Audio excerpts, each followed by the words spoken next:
Hi, I'm Dean Sage.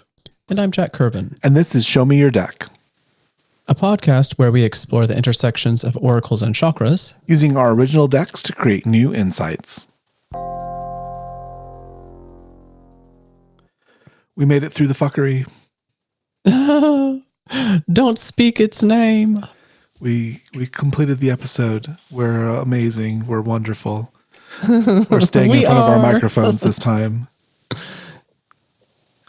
I'm here. I had to go grab some notes. You're every time you look at your cards, you like disappear from me. I do. Yeah, because you got them off to the side, and then I don't know what's going on to your left side, but you constantly run over there for something. Oh yeah, the room is open on that side. This side's table's blocked off by. Okay. Well, the tables block off the window and everything. So whenever I have to run around anywhere, it's always off to my left over here. You know, I'm sitting upright in my chair in front of my computer, my massive monitor, and you're kind of got your standing desk and you run around while we record and I frolic. You frolic. Reminds me of your fairy deck. We should bring that out sometime. Use that just for fun. You know what? We should. We'll put that for a later episode. I haven't thought about that in forever. Yeah. We tried a show like this a while ago, and we were using the deck, and one of the fairies literally leapt out of the deck and hid under your couch. I remember this. It was an amazing. I remember this. The fairy oracle. Yeah, it scampered away. Did I find that card? Eventually, yeah. Like halfway through what we were trying to do, you were like, wait a minute. Right. Wait a minute. Let me look under the couch. Yes, I remember this now. Wow. The fairy oracle. Brian Froud did that. He's the artist that helped Jim Henson design the Dark Crystal and Labyrinth. Oh. It's beautiful, beautiful deck. Yes. Very energetic. Mm-hmm. Scampering away. Our decks don't have quite that energy, but actually, so I was kind of setting my deck down, and the top card kept like shifting, like it wouldn't stay still. And then I grabbed it, and I think we're going to start with it because it's the Celestial, which has not come up in any of our readings yet. Oh wow! But is the focus of my deck. It's like the Fool card in the tarot. It's the one who goes on the journey. So there's 21 major arcana, and then the Celestial, the Fool, is sometimes labeled 0, sometimes labeled 22. It just depends on the deck maker. And in my case, I didn't give it a number. I just kind of included it as the 78th card. And that one has its own color, right? It's kind of like a foggy gray, whereas the others are. It's a bright sort of white gray, and it stands out, very, very strongly. And it's sort of those other jewel tones. If you buy my book, I have sort of a description of how I feel the celestial journeys through the cards, and kind of get my own little philosophy on things. But so the Celestial, the message is, you are new again, ready to be and to become. And I think that welcome, Celestial. I think that in light of our last reading, where we kind of were talking about being new and becoming, it's a nice place to start this reading. Yeah, let's do it.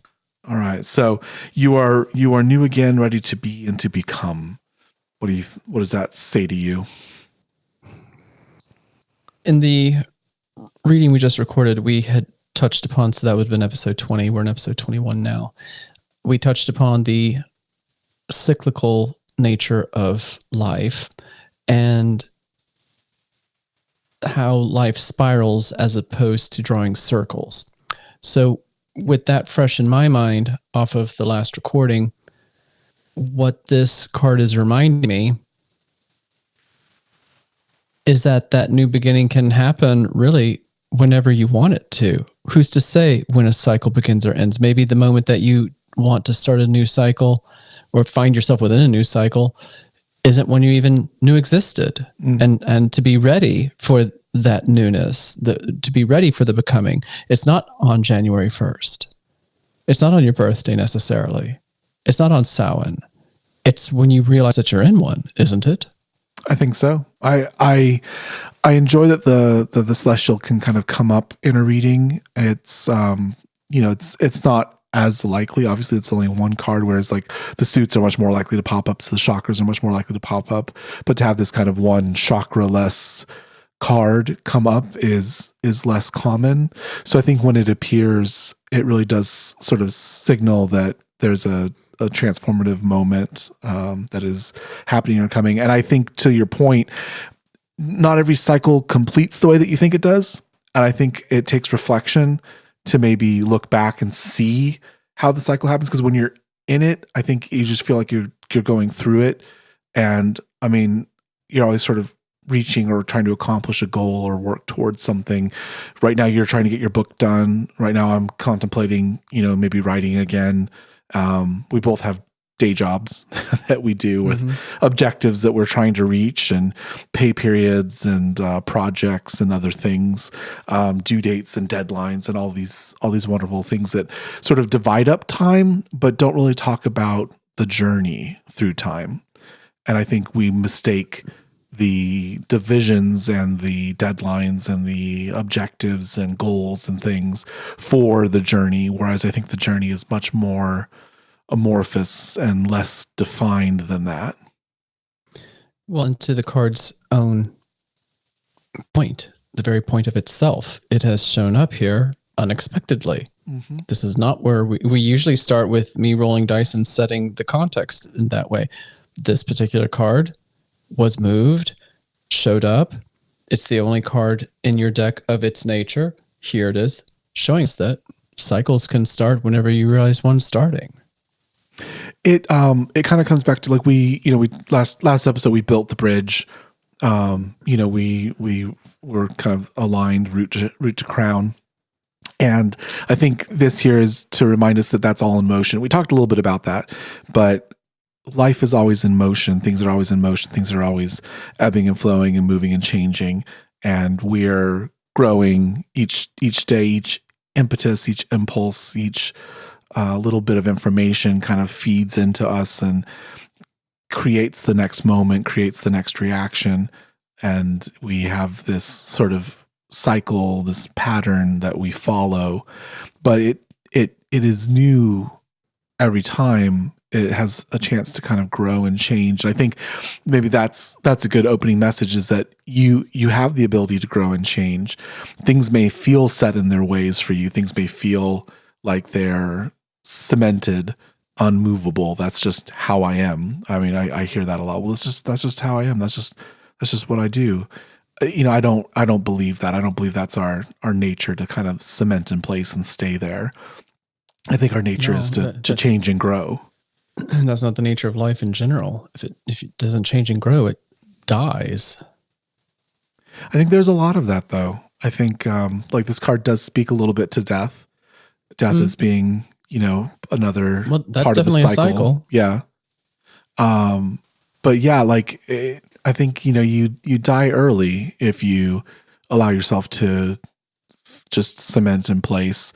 Obviously, we don't get too far into politics. I think everyone listening can kind of figure out where we lie on the political spectrum. But the idea of conservatism is really an idea of changelessness. Look at the word. Yeah, and it's I think the danger of it is just that you don't want anything to change, but if nothing changes, everything dies. Everything is worse. Sure, but you have to look at what it is they want to be conservative about. They want the economy to grow and change. They don't want people to grow and change. Well, even with the economy, they don't believe in the change that is necessary for an economy to grow. And of course, then we get into whole capitalism is evil and horrid and the root of all evil and problems and things. But that's a whole other podcast. Which dice do I need to roll for that one? I was gonna say get a D20. We'll move into Dungeons and Dragons. Actually, I have a D20 somewhere. We'll roll for initiative against capitalism. Okay, so here we are at the beginning of new cycles. So yeah, we start by opening our minds and our rainbow bridge. We didn't touch any chakra. We sort of are beyond the chakras at the moment, and we are open to the universe and the cycles and and lessons that it has to give us. So now let's roll some dice and figure out what lesson we are going to get today. We're going to get it from deck number 1, my sassy one. Okay, you're not going to say any chakras. Fine. We'll give you some sassiness. All right, so which card within the projection deck?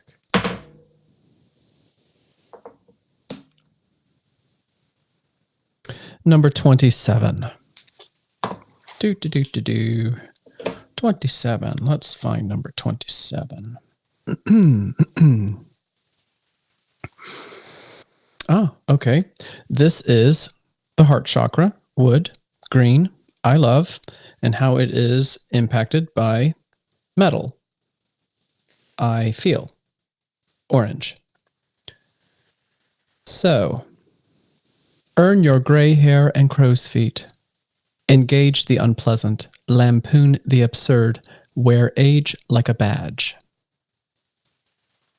Earn your gray hair and crow's feet. Engage the unpleasant. Lampoon the absurd. Wear age like a badge.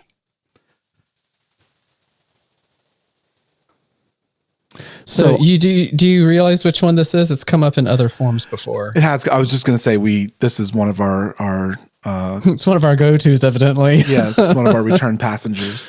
Yeah. I don't know what that says about us. Maybe we have much more to learn. I'm using dice specifically to remove myself from this process. So this card has come up in the past as the spike impaled heartwood. Yeah. Mm-hmm. So that came up a few episodes ago. It's the image in the book is bent up, screwed up nails sticking out of the center of a tree and how the tree is growing around those nails. I like this one because it gets very much into what we're talking about with the journey, like earn your gray hair, or earn your crow's feet. Let wisdom settle upon your face as it does upon your mind and upon your body and your soul.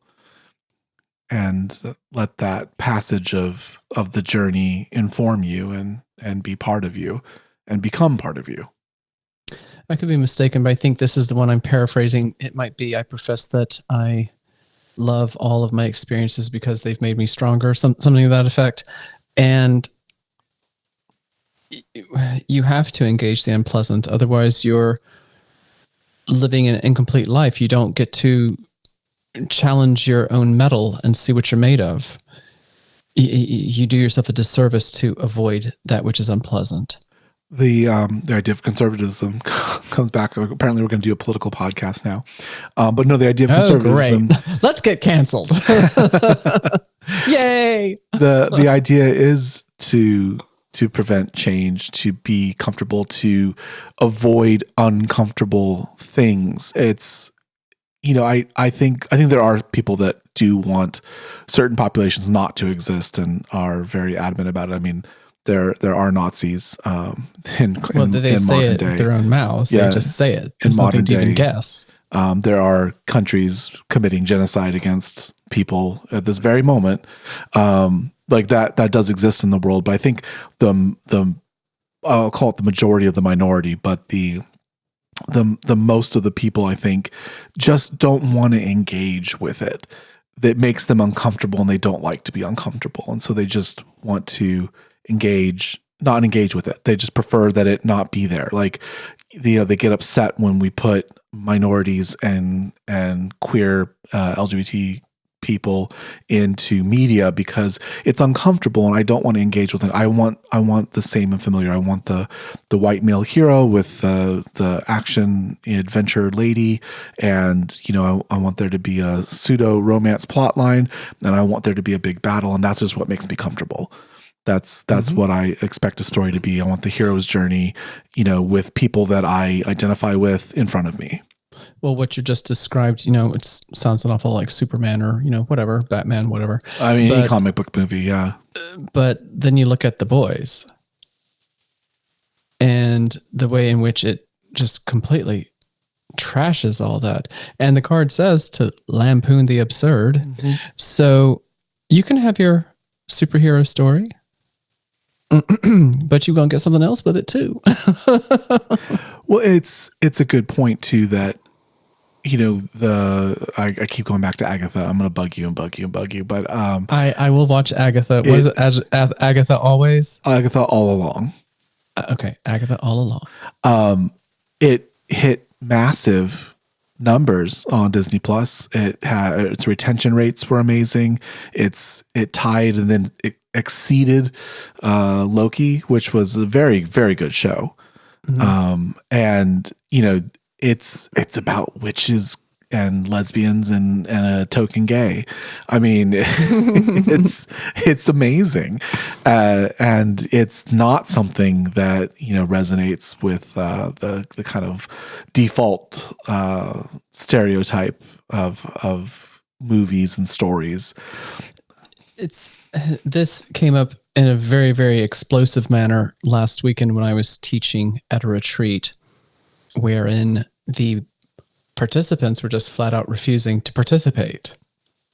And it's because they were afraid of the content. And it wasn't dangerous content in the sense that if you do this, you will be physically harmed. It was very, very uncomfortable content. And instead of engage with it, they all just kind of shut down and acted like it wasn't happening. Well, but the Celestial's here to remind us that when a new cycle begins, it's time to look at what came before and decide which parts of it repeat and which parts don't. Mm-hmm. And here at this new cycle, you need to be brave in ways that you haven't been before. Find new ways to be brave. That's very hard. That's why it is very hard. That's why people shy away from it. That's why we look up to it. Well, also you have to first acknowledge that you were not brave about something. That's the first admission, is that, okay, that was not brave. Now, how can I be braver this time around? And cowardice is not the absence of brave either. I think that's the superhero movies that we watch seem to say otherwise, but cowardice is not the absence of bravery. They are different things. Well, just like bravery and courage aren't really quite the same either. Like, fleeing is a very natural biological response, and it's kept us alive. Standing and facing the lion is not always the path towards survival. No, fight or flight exists so that we can exist. And fight is not greater or more magnificent than flight. Whatever the movies tell us is true. Well, at the retreat last weekend, Brian Straheen, the man that I collaborate with on that, he made the observation that in his mind, the difference between bravery and courage is that bravery is going into a situation, understanding it, and having some sense of what the outcome could be. Courage is when you go into something challenging without any knowledge of how it could go. It's a much bigger risk to display courage than to display bravery. That was the way he was distinguishing it for the purpose of the conversation we were having at the time. I find that very interesting because I think the two words are very linked semantically for at least us as an American culture. Mm-hmm. But we have so much more to kind of contemplate around that than it's not such a simple divide. And I think we'll tell children be brave, when they're facing the unknown, and I guess we should be telling them to have courage instead of be brave. If you agree with that nuance. I happen to agree with that differentiation. He was improvising it on the spot, and it resonated with me. I liked that distinction. I don't think that I've ever given it enough consideration, so I won't say that I have an opinion at this juncture. It rubs at me a little bit, and I'm not sure where or why, but I do think it's an interesting thing to look at. What does bravery mean? Like when we say bravery, I think soldiers are immediately there. As an police American officers, ambulance drivers, and yet we know that there's systemic problems with some of these groups that we put them on pedestals and think of them as great and wonderful, but there's maybe a lack of courage in some of these brave occupations that would lead to better journeys. If you do preserve that distinction, then you can be brave and lack courage. Yes. It's very brave to go and deal with these horrible situations, such as buildings on fire or terrible car accidents and whatnot. And yet, do you have the courage to withstand pressure systemically if you're being, I don't know, dragged in whatever direction to do something that isn't right? Do you have the courage to say no to that? I mean, you can't know what's inside somebody's heart, but it would seem to me that in some instances, the people that we see as brave, we automatically assume that they're also courageous, and maybe that's not true if you believe in maintaining that distinction between bravery and courage.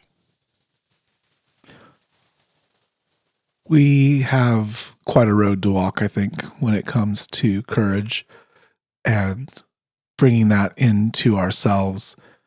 And I think age is the perfect metaphor for this, because it's hard to age. It's hard to get older. I keep looking at, celebrities' deaths, and I mean, some of them are too soon, and that, it was not old age that took them, but something bad like was it Liam Payne from One Direction just fell to his death. He fell out of a window, didn't he? Yeah, they did the toxicology, and he was on everything. And they don't believe that he was conscious at the time of the fall. Wow. That he basically passed out over the railing, and oh God. So it's very curious, very, very curious. Was that connected to mental health issues? Yes, I believe so. Okay. I don't want to speak as an expert on it, but that's kind of what I had heard. I don't have sources to cite on that, but I would say someone of that age, and I'd heard that there was some severe depression, and drug use, often goes with something, right? There's something that you're trying to medicate, or alcohol, especially if there's alcohol. I don't know the story well enough. I'm just saying that when you mix alcohol with some of these meds, it can go sideways very disastrous. Quickly. Yeah. So, if you're taking all that and happen to pass out right next to the rail, then you fall, because not necessarily that you jumped, but you incapacitated yourself on a literal edge. Yeah. So I think that's part of the whole thing is, aging courageously, facing things courageously. I don't mean to say that, people who succumb to suicide are, uncourageous or cowardly in some fashion. I think fighting what they fought for as long as they did took a lot of courage, and it's not easy. But and there are different cultures that value it in different ways anyway, because, in Japan, when you, for instance, are dying for the God Emperor, for the empire, then that's honorable. So, there's also that. There's, kind of just going back to it, looking at the fact that, like, you and I might be over halfway done. All right. Mm-hmm. We might be on the other side of the halfway point. Mm-hmm. Just based on stats and medians and this and that and the other thing. I work at a cancer center, and there's a world where you don't expect to have your body become toxic to itself. So I think it does take a lot of courage to, like you said, earn your crow's feet, earn your gray hair, earn the time. Also, what is it that people say? Aging is not a privilege afforded to all. No. That you even are alive long enough to have gray hair and crow's feet. Mm-hmm. Some people don't get to do that. Food insecurity, housing insecurity, safety insecurity. Yeah. All sorts of things drive that. Genetics of whatever kind. So I think, go ahead. So, to your point about being on the other side of it, I am currently 48. Unless I live to be 96, which would still be at the halfway point, I am past the halfway point. So every day that I live longer, I would have to live longer at the end to still be at the halfway point. So one way or the other, if I'm not at it, I'm past the halfway point. Exactly. Yeah. Well, I was going to say we have a a very intense reading today. Mm-hmm. I think that's important too. We talked about the uncomfortability. Some of these things are very uncomfortable topics, but they have to be faced because the journey is long and winding for those of us that have that privilege. And we face a lot, and there's a lot of things that make us uncomfortable and lead us toward understandings of ourselves that make us uncomfortable. I think that's probably the hardest part and the most courageous part, is to take that look at yourself, accept what you see, and still find a way to move on. I think, again, going back to conservatism, there's a lot of a lack of inward look, a lack of inward introspection. There we go. That there's not really a lot of thought going into who am I as a person, and what am I putting into the universe, and what journey am I going on. Which is funny because they would say the exact opposite about themselves. Well, objectively speaking. Let's get another card. Let's see where we head now. Okay. Oh, very interesting. Okay. So we went to the crown chakra. So this is the last part of the tarot and the last part of the major arcana. And this is number 16, a reversal, which is also the Tower card, which is one of the more evocative cards in the tarot deck. And it says, all you can do is clear away the rubble, start fresh. Well, that works right in with our cycles, doesn't it? Yes. So, yeah, I mean, you have come out of something quite long and arduous. There's a journey, there's age, you've lived through things, and sometimes it just crumbles. Sometimes it topples. The Tower card is the lightning struck tower. It's an immediate sense of change. It's one of the cards where there's never really a good side to it, I feel, and I don't really like that. I don't think the card should always be negative. So, to me, this is the cycle ended. Something came to an abrupt halt. And if this card's in balance with you, you have the ability to clear it away, start fresh. And that's, I think, goes right back to Celestial. You're ready to be and become. This is a reminder to embrace resilience, because these cycles will come to their ends. You will not always see them coming.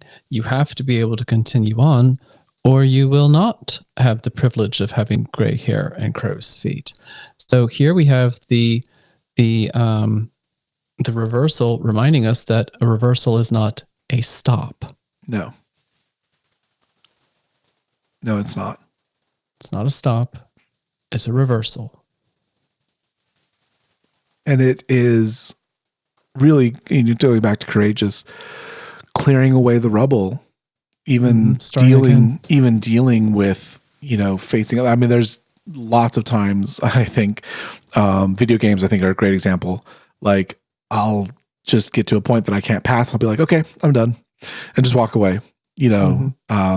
That there's not a resilience, like you said, there's not a courage to continue. And that's an easy reaction. That's a very easy reaction to be like, oh, nope, okay, bye, done, not dealing with this. Talking about clearing rubble, literally, I'm here in Charlotte, North Carolina, and was it a month ago now? Something like that. We had Hurricane Helene come through the mountains of all places, and some of our little towns got washed off the map, but not all of them. And people were immediately out there doing what? Clearing the rubble. Mm-hmm. If they can be scrappy survivors when some of them have lost literally everything except for their lives, and some of them lost that too, but the ones who are still there, that I would say that was a cycle ending the idea that there's any place that is what they call it, climate change sanctuary. I think we kind of closed the cycle on that presumption, and now we have to force ourselves to contend with something uncomfortable that everywhere is perilous, but you don't stop. If it's your home, then you pick up and you keep going and you build, hopefully in a different way, a better way. But also, what people may not know is that Asheville has flooded many, many, many, many times, and quite catastrophically multiple times. And one of those times was like only 10 or 15 years ago, but people forget. I was going to say there is sometimes a courage to not rebuild there. Mm-hmm. There's a courage or to completely reconfigure and reconceive how you're going to build. That's exactly, yeah. You sometimes have to have a courage to build something different than came before. Like just rebuilding is not always the right structure. Again, it's a cyclical inward, upward journey, right? As a spiral. You should think about it differently, and that is uncomfortable. You know, it's easy to say, well, I mean, this is my home, I'm going to rebuild it. And then, you know, you're living where the Mississippi ran for eons. You know, that's the water's always gone there. And then only recently we diverted it. Well, guess what happens when the diversions fail? Yep. The river goes exactly back right where it wanted to be. Been. Yeah. You know, and that's, I think, is something to think about in your lives. You know, this moment, this rubble that you now face, where did you get it from, right? Where did the change come? Was it in your control, out of your control? Is there some way that you were a part of it or influenced it in some way? Is there something that you want to remove in this next cycle? This is it. This is your opportunity to do that, to set yourself up for more success next time. Use those materials in a new way, use new materials entirely, go somewhere and build something differently. But what's the lesson here? But don't stop. Keep going. Don't stop. Exactly. Courage to continue, courage to age, courage to face. So face it bravely and have the courage to act. Let's roll some dice. Let's get another card in here. All right, let's see. Your favorite deck, number 3, the most abstract, the intersections.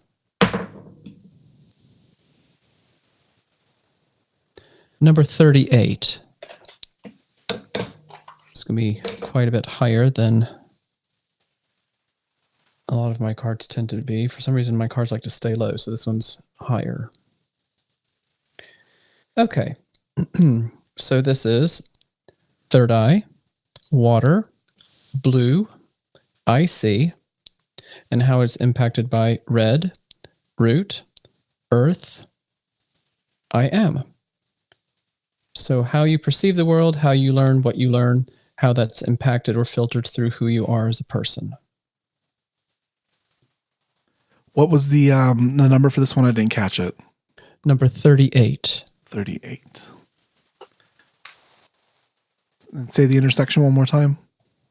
I see touches I am, which is blue touching red. Okay, so we have high to low, not quite the obelisk of last episode, but the connection of that third eye to the root chakra.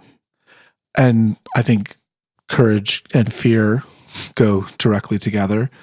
It's very fearful to face things, and courage is overcoming that fear and facing them anyway.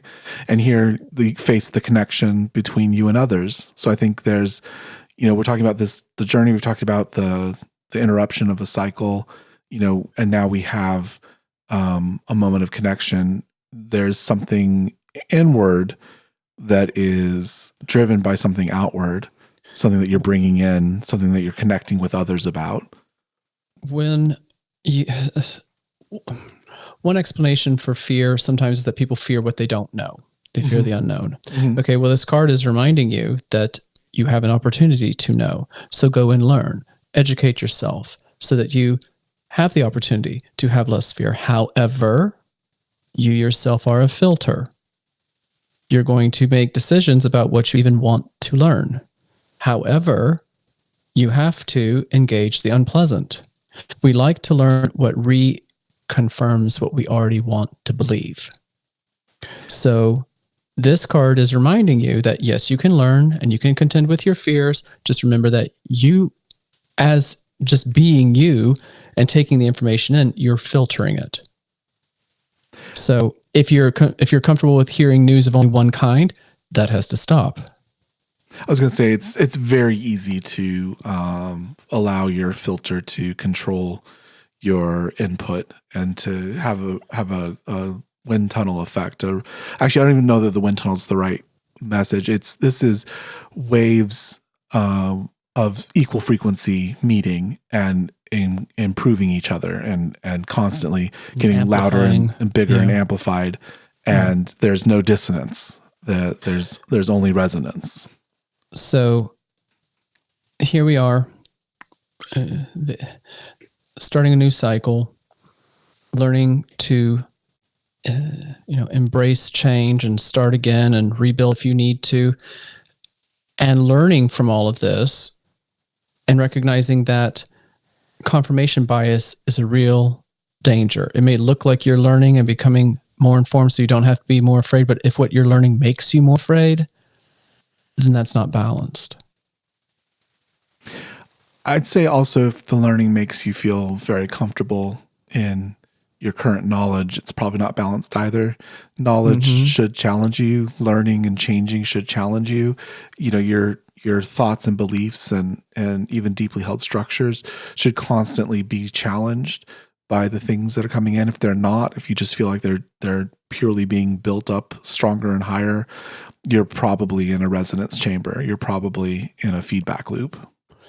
Something that, the little kitten scampered away. What was I about to say? Come back. This was important. Come here, kitty, kitty. Where'd you go? Conspiracy theories. They are rampant now. I blame the internet because anybody can write anything. And if something is bothering you or you are afraid and you go and learn something that seems like a explanation that you just happen to resonate with and you latch onto, and then you go and look for more confirmation of this, it's not actually educating you. It's feeding your fear. But I'm sorry, chemtrails. We have people down here in North Carolina who believe wholeheartedly that the government conjured Hurricane Helene and sent it specifically to Western North Carolina in order to damage those people and their property so that they would not be able to vote because those are ruby red districts. So Democrats created Hurricane Helene and used it. They weaponized the atmosphere to make sure Republicans couldn't vote. There are people who believe this. You need different information. The herd is dangerous as much as it has saved us in the past. It reduces criticality and it reduces clarity because just because we all move in the same direction doesn't mean it's the right direction. No.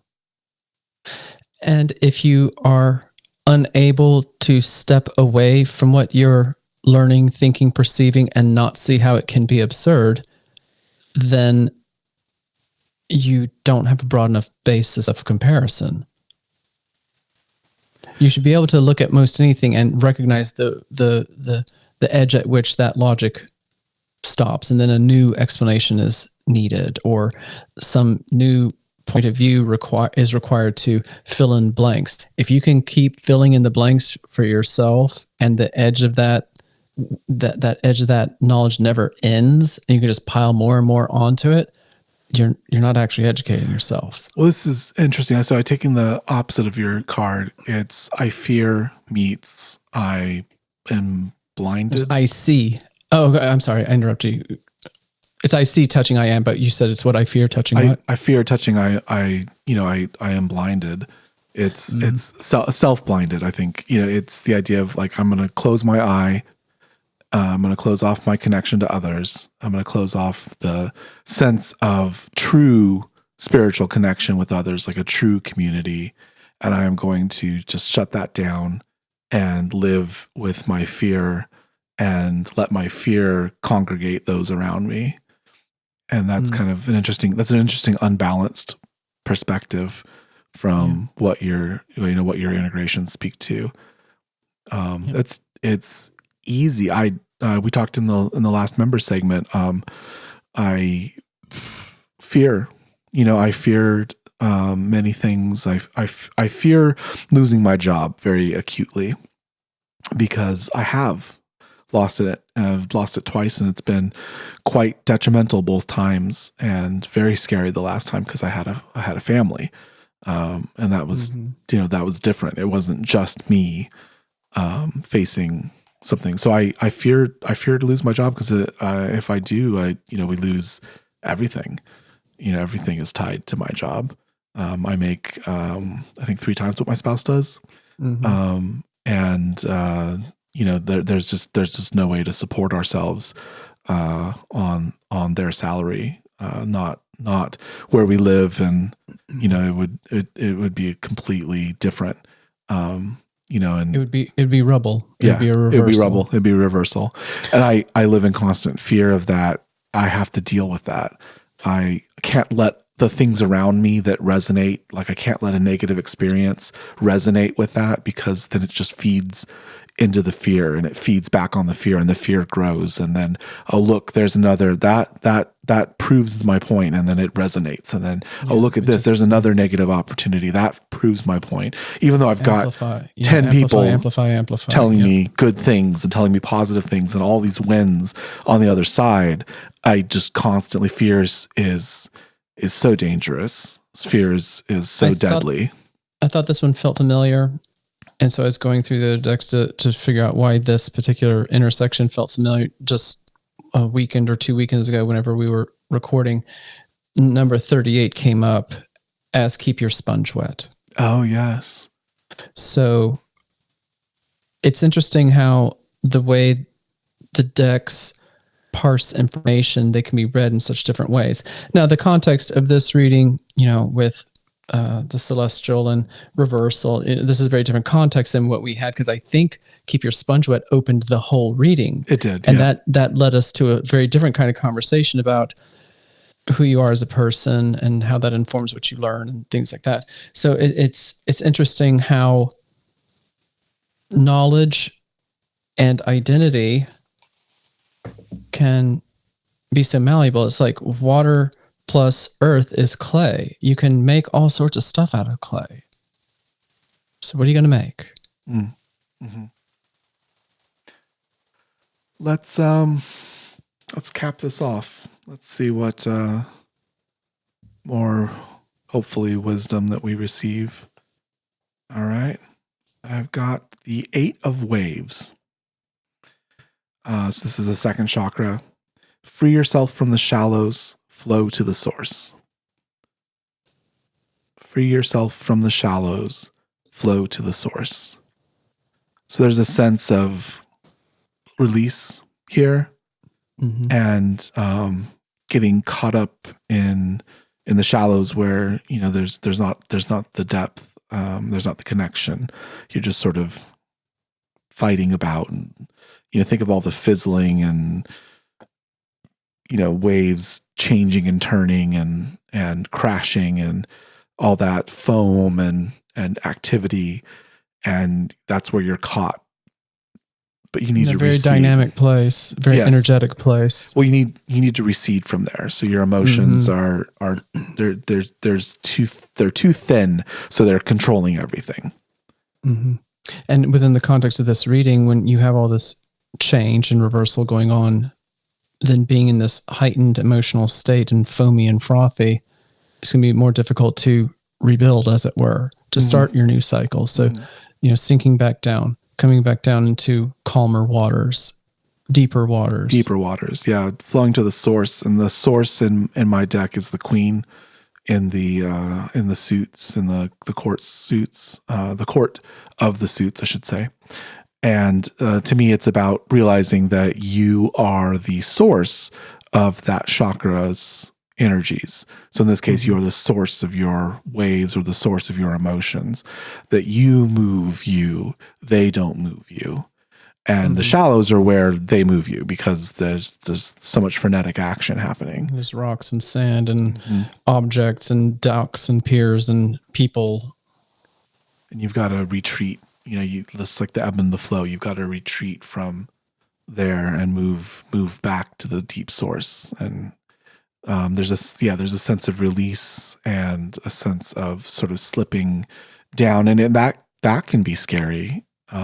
Slipping into the depths can be very scary, especially when you're used to living in the roiling ocean. And as much as it's tossing you around, you still have air and land and sight, and slipping down into those waves is dark and cold, and there's lots of pressure. It's a lot to contend with all at once. But if it is where you have to go in order to calm yourself enough to start a new cycle from a position of balance, then that's the stability that you need. So we have a very interesting reading. We are at a point of change, a tipping point, a moving point. Something has happened. We've, had that interaction of the heart, right? With the number 27, we've had that interaction of the heart. And in this case, we spoke of aging, with courage. And then we had the reversal, so, a moment of climactic, traumatic, inherent change, something just really boom, like the lightning striking the tower, just boom. Yeah. And then we fell to that moment of, where do you cross paths with what you're seeing, what your connection is with others, and with I am, with being, with your root and your sense of safety and security. Finally, a reminder to flow away from where everything is shallow and there's too much happening, too many things, and allow yourself to sink down into the depths and return to the source, return to you, return to the power of the second chakra. Yeah, because you are not a being of turmoil. No.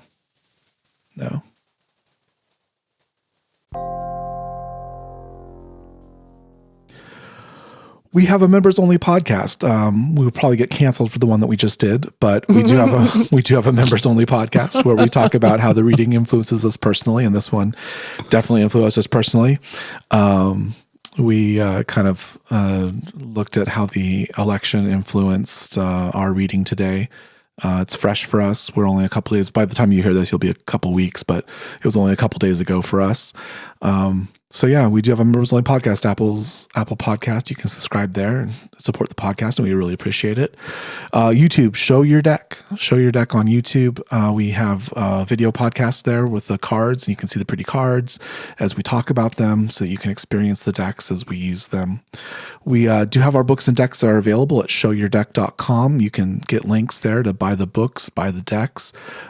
Jack's book is available from Jack directly. You want to get it from him, so you get pretty signatures and pretty colors. It's the 7x7, exactly as it's supposed to be. Yes. It's just brilliant. You can see the colors of the chakras on the edge of the book. Pretty as it should be, as it was designed. My book is available on Kindle Unlimited for free, so you can jump on over there and get a little quick guidebook to the tarot, or use it in combination with the deck. It has journaling questions. It has summation things. It gives you some oracle messages that you can use when you're doing your tarot readings, or just flip through the book and get an oracle message even without the deck. Jack, where can we find you? I'm at 49 Haiku. So the number 4, the number 9, HAIKU. The website is 49haiku.com, and Instagram is at 49haiku. I am Dean Sage Media. Find me. Go ahead. I dare you. I dare you. We have an Instagram for the show. It's at your deck. Hopefully by the time you look at it, I'll have done more to it than I've done now. I'm not very good at social media when it comes to these things. I need help. That's the only way to do it. And we'll say goodbye for now. Bye-bye.